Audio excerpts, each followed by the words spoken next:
Now, what's interesting is Tyson Foods was a company years ago to transition to the Musk Twitter case.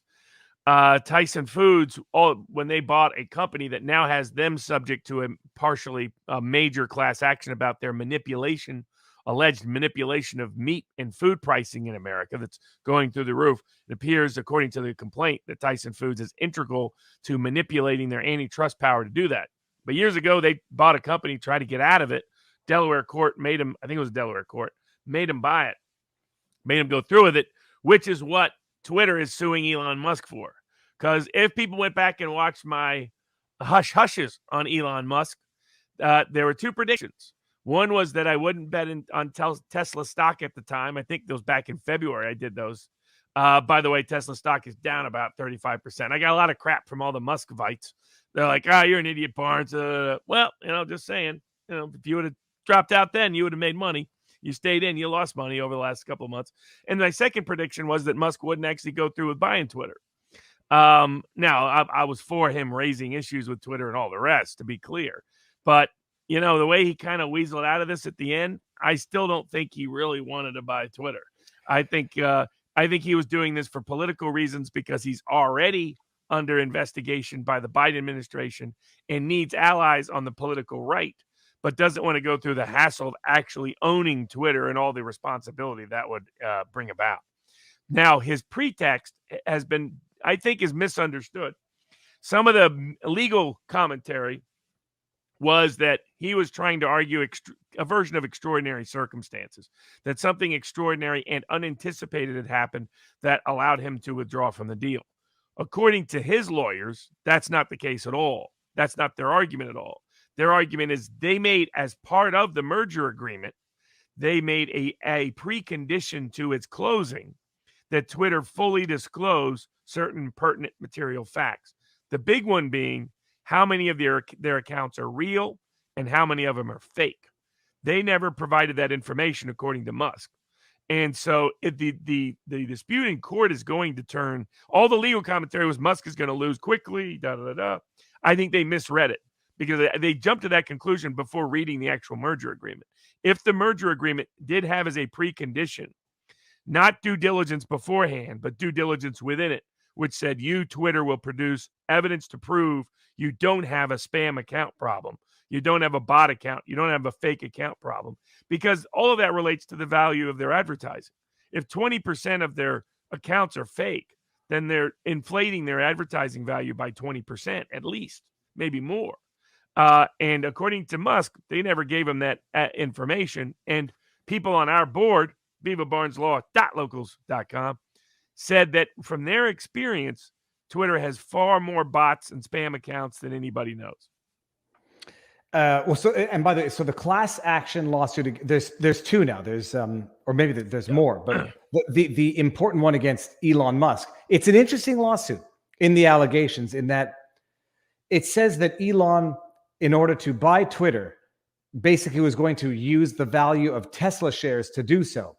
Because Tesla has now decreased 37% over the last few months, it's no longer worth enough to buy out Twitter. So then Elon, in order to get out of the deal, has to go out and post some negative tweets, do things to negatively impact the price of the Twitter stock in order to either make it purchasable or, I guess, find another reason to get out of the lawsuit.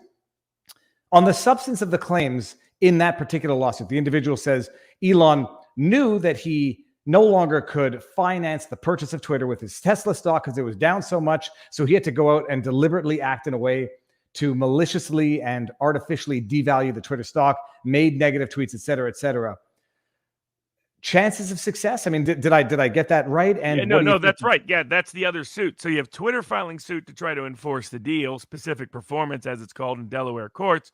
And you have other people filing class actions against him, saying he manipulated stock value for the purposes of doing this, and now he's coming up with a fake excuse that has diminished the stock value. And so now Twitter, I'm not sure, Musk or Tesla or a Musk-related company face over 1,000 lawsuits across the country. So those are still going, but he's mostly dodged a bullet in all these so far. So I wouldn't rule him out just yet. My own personal instinct is he never planned on buying Twitter. Probably thought they and put a poison pill in from day one. Because a poison pill is something the other side can't swallow, so that you can get out of the deal. And I think that he knew, I think from day one, that the bots, that all of these social media companies are kind of basically frauds, because they've been doing, this is the big Facebook class action that's currently faced, where they got the internal evidence that Facebook knew they were lying about how many people were actually going to see the ad. And so that, I mean, that's their entire model. I mean, these are bankrupting events potentially for all of these companies. And the fact that they were not willing to disclose that information about the bots and spam accounts, said, we think it's 5%. My guess is their internal documentation says otherwise. They also did other things. They fired a couple of executives without his consent in violation of the merger agreement, et cetera. I think he's got enough plausible arguments to not have to effectively back out of the deal. I can see, and so far these other cases alleging manipulation of stock value haven't worked. And in this particular instance, it's not like Tesla's uniquely gone down. Everybody who went big in the pandemic, for the most part, tech companies, has taken a hit. Some much bigger than what he has done. So I wouldn't bet against Musk in the court of law. I mean, so far he's managed to win cases nobody thought he could win. I don't think he ever planned on buying Twitter, though. Well, and I'm wondering, in terms of Twitter forcing the sale, they're going to have to, in theory, nonetheless, there hasn't been a shift of the onus, but they're going to have to show that Musk's reason for not purchasing the company is invalid or unsubstantiated, and that's going to involve some public disclosures. Yeah, in discovery, and usually, I mean, I haven't read the whole merger agreement, so I'm taking Musk's lawyer's words for it. But given the way he acted and everything else, it would be, their explanation makes a lot more sense than Twitter's explanation. Is that normally you can't get out of these merger agreements unless it's a really extraordinary development that you could not have anticipated. Clearly, he could have anticipated that the bot problem existed. His defense is that within the merger agreement, they made this a precondition of its closure. And if that's right, then he's going to win this. And Twitter's not going to win. And of course, Twitter stock just continues to get hammered and will continue to get hammered when the discovery, because my guess is that the bot accounts, there's estimates that bot accounts are as much as 50%. 40. Yeah.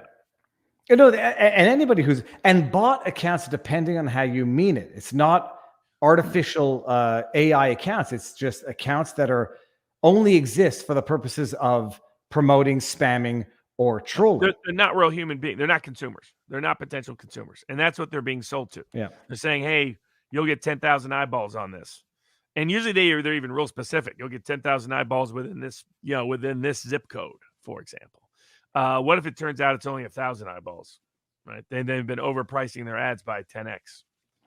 I can tell you, having used Facebook ads, but only for my political campaign, there's no conversion. There's no conversion. There's more conversion on organic viral videos than on paid ads, which is, I think it's, in terms of like legit consumers who are out there potentially to consume, yeah, 50% sounds like a decent amount to say. The other 50 are only their multiple accounts, one individual with multiple accounts, straight up newly created accounts, acquired old accounts for the purposes of promoting agendas. I've seen it, and it's preposterous.